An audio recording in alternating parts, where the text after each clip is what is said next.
Muy bien, el segundo tema que estaremos abordando en este subcapítulo de leyes básicas son los lazos, ramas y nodos. Comenzaremos definiendo qué es una rama.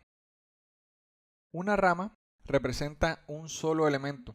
Esto puede ser una fuente de corriente, un resistor, un capacitor o una fuente de voltaje, lo que nosotros nos podamos imaginar siempre y cuando sea un solo elemento.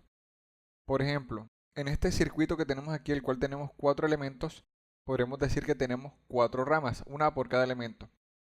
Esta es una rama, la fuente de corriente. Esta es otra rama, la resistencia de 4 ohmios. Esta es una tercera rama, la resistencia de 2 ohmios. Y esta es la cuarta rama, que es la fuente de voltaje. Es tan simple como decir que por cada elemento que tengamos en el circuito, eso representa una rama. Muy bien, ahora veremos qué es un nodo. Como ven, dejamos el mismo circuito para trabajar pues, en uno solo. Un nodo es el punto de conexión entre dos o más ramas. Aquí en este circuito tendremos tres nodos. Ahora los vamos a ilustrar. Esto que tenemos aquí es un nodo. Este nodo conecta la fuente de corriente y las dos resistencias. Aquí tendremos un segundo nodo que es el que conecta la resistencia de 2 ohmios con la fuente de voltaje. Y tendremos un tercer nodo que conecta las dos fuentes con la resistencia de 4 ohmios.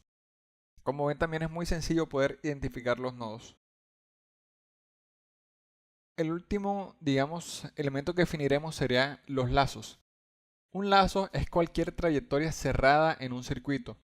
En este circuito tendríamos dos lazos. Tendremos este lazo que tenemos aquí, cuál es una trayectoria cerrada como lo dice la definición, y tendremos un segundo lazo que sería este que tenemos aquí, que es otra trayectoria cerrada.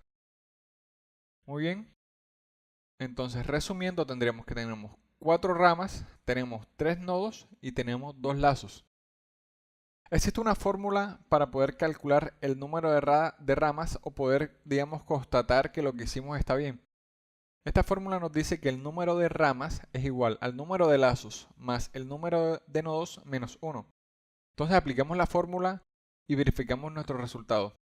Entonces tendríamos que el número de ramas es igual al número de lazos, es decir, 2, más el número de nodos 3 menos 1, es decir, 4. Como ven, obtuvimos el mismo resultado que aplicando la fórmula que digamos por el método de observación. Muy bien, ahora que definimos esto, podemos definir qué son los elementos en serie y qué son los elementos en paralelo dentro de un circuito. Comenzaremos por los elementos en serie. Nosotros podemos decir que dos o más elementos están en serie si comparten exclusivamente un solo nodo y conducen en consecuencia a la misma corriente. Veamos el siguiente circuito.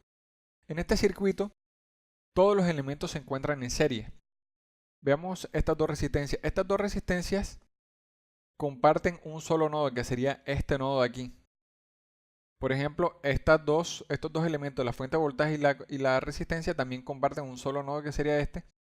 Y la resistencia de 4 ohms y la fuente de voltaje comparten un solo nodo, que sería este de aquí.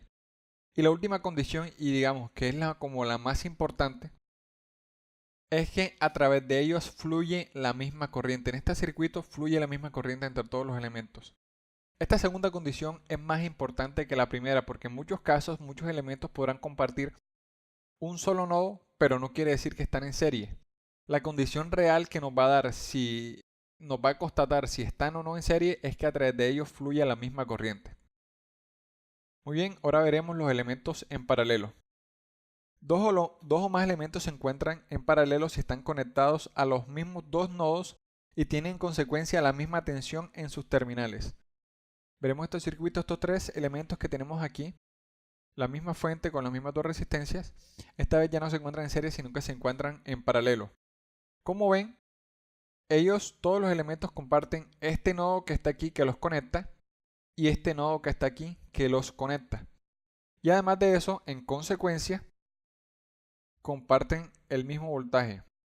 Aquí la condición importante y digamos como la más fácil de identificar es que todos los elementos comparten dos nodos. Si nosotros queremos identificar fácilmente si dos elementos están en paralelo o no, nosotros tenemos que encontrar entre qué nodos se encuentran y si dos elementos se encuentran entre los mismos dos nodos, podremos afirmar inmediatamente que estos se encuentran en paralelo y que en consecuencia tienen el mismo voltaje en sus terminales. Digamos, en muchos casos no va a ser tan fácil identificar, digamos, visualmente si estos están en paralelo o no. Entonces lo que debemos hacer es nombrar cada uno de los nodos y ver entre qué nodos se encuentra cada elemento.